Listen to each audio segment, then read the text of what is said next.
A day in my life as an FMT student na business-minded. So, for today's video nga mga mima ko is samahan nyo kami ni Mark dahil pupunta kami ngayon dun sa pinagbibilan namin ng mga products na binibenta namin. And ayan, nagpaalam lang kami dyan kay kuya na uuwi na kami kasi mahaba-habang biyahe na naman ang tatahakin ng ate nyo.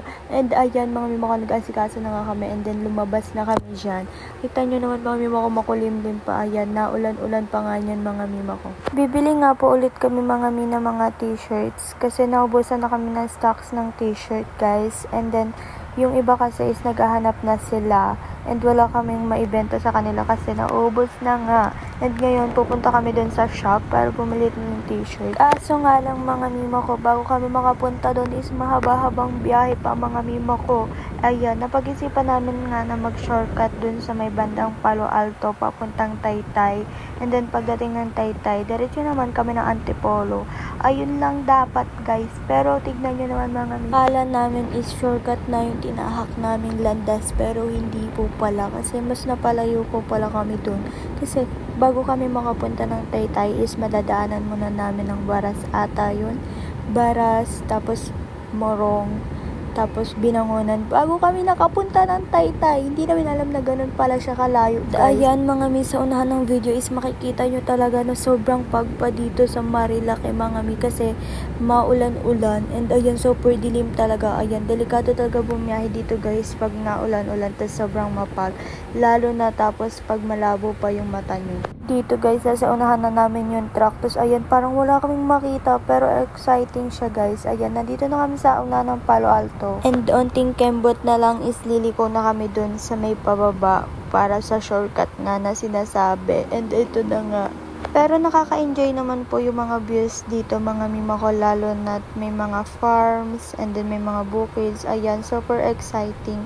And then ayan, first time lang rin namin kasi dito dumaan so wala pa kaming idea about sa road na to mga mima ko. Kaya nagtanong-tanong na lang kami dyan. Muntikan pa nga kami maligaw dyan mga mi.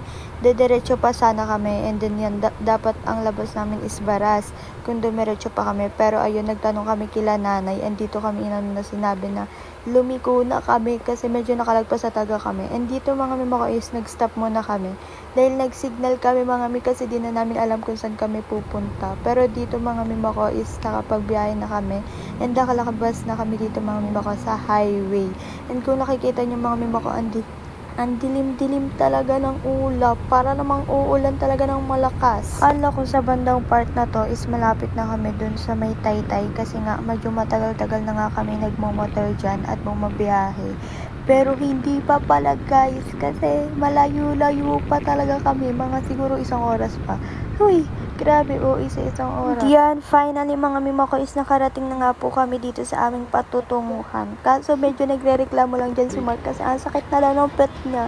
And then sabi ko ako din kasi masyadong mahaba ngayong nabiyahe namin ngayon mga mi.